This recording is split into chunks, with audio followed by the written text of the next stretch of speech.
Right, so you join me on part 2 of this video now, where we're looking at a telehandler to replace for the farm. So we're here at the Norfolk show, the Royal Norfolk show, for those of you who don't know, and I'm just standing by this, which is a brand new Manitou MLT 741 130 PS, because we will need a higher output. So this is a 4.1 ton lift with a 7 meter reach. It's got 130 horsepower, and this is power shift. So at the moment we've been running Vario, and I get on really well with the Vario transmission, although some people do say that you'd be better off with a power shift if you do a lot of trailer work. So if I just shut the door there, so you've got basically the same system as our current one. You've got the command arm, the joystick, but it's a slightly wider machine. The bonnet's been redesigned.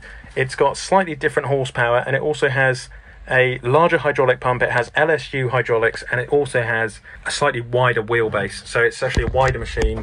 The cab is actually the same as our current teleporter, but as you know, you can't do without a telehandler on a farm. So, you know, it is a machine which does get used a lot, and after a while, you know, your tyres go bald and you do want to just trade it in at some point, especially if the gearbox and all the rest of it. That being said, you know, they will rack up the hours, these machines, so it depends, you know, obviously which make you go for. You know, you've got Manitou, you've got so many other choices these days, but I do really like the look of the 7 meter machine. You've got slightly longer reach, more horsepower, and you can have it power shift if you want the torque.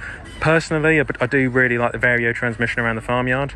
On this one as well, you've got hydraulic spools, so if you've got a trailer, tipping trailer, things like that, you've got your trailer lights, grease nipples, all the rest of it.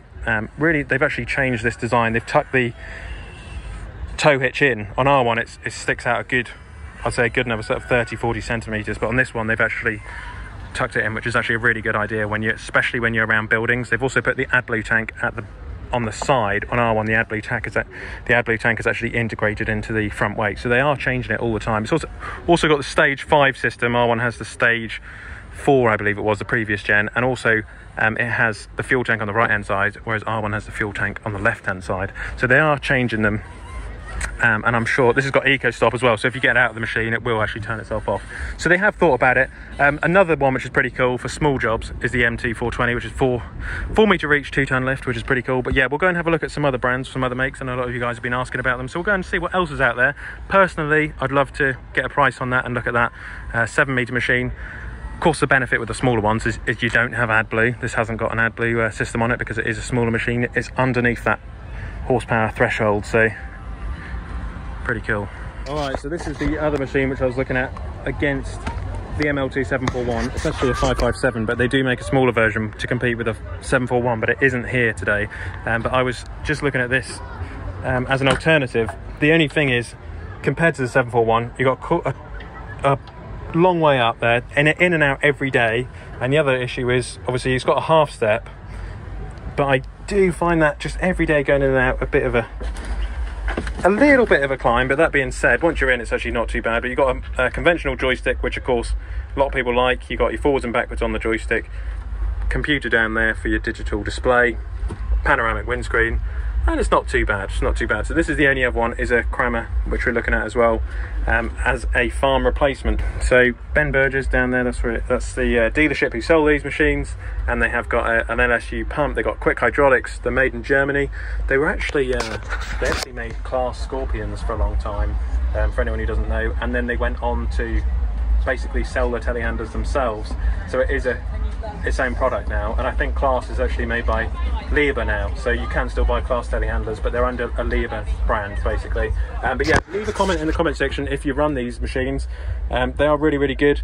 You know, we were JCB for years, 20 years, but you know, if you're putting the hours on them, I just don't think, it's a little bit like the John Deere round balers, I just don't think the JCB have the build quality anymore in comparison with, for example, Manitou or KRAMER.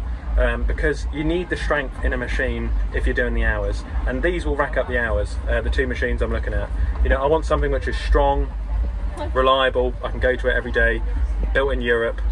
You know, German Deutz engines. Both the Manitou and the KRAMER have Deutz engines, and they're both Vario. Once you get used to the Vario transmission, you can just never go away from it. It's great. The only disadvantage is you do lose a bit of torque through the gearbox, and I suppose, you know, if you're towing with your telehandler, you really want a power shift machine. That being said, we don't really tow with our telehandler anymore. The tractors do all towing, so that's all you need to do, to be honest, and it does work really, really well. So this is KRAMER or Manitou. Leave it in the comment section down below, or as we said in the previous video, yesterday's video, the 6R185 against the new Fendt 620, which was we were really lucky to see, because it was such a rare tractor. Really rare to see those new 620s and the Fendt 728. So I have asked for some demos, but the demo list, I mean, are just as long as the dealer's arms at the moment.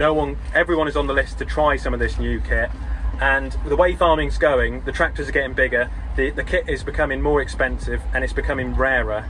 So there's not going to be as many demos available, basically. So farming is becoming basically more competitive, and the tractors, the new machines you see here today like this, are becoming more exclusive, and that's why they're becoming more and more expensive and difficult to get hold of, basically.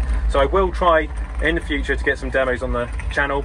I've got to go and speak to the Hereford Society now about a new bull, and with that, keep liking and subscribing, and I'm going to go back to the farm later on this evening and think about the 6R185, the 620, the KRAMER Telehandler and the Manitou as well. It's been a great day here at the Norfolk show, and I always enjoy it, and we've been looking at loads of machinery, loads of tractors, so we're in heaven. But yeah, keep liking and subscribing, and I'll catch you in the next one. It's a bit of bonus content. I'm just looking at this Krone PEX demonstrator. It's really interesting to see these in person. It's the only competition I can really think about, you know, other than the McHale, really, for the baler at home. But they're really thick steel, really well made. It's also got, which is really cool, auto greasing. That's neat. I don't have that, obviously you have to grease it normally, but yeah, it's pretty cool. Krone actually has it over here, or the Varipack round baler. It's pretty cool. So we'll try one of these. We will try one. Click here to subscribe to the channel, and click here to watch another Olly's Farm video.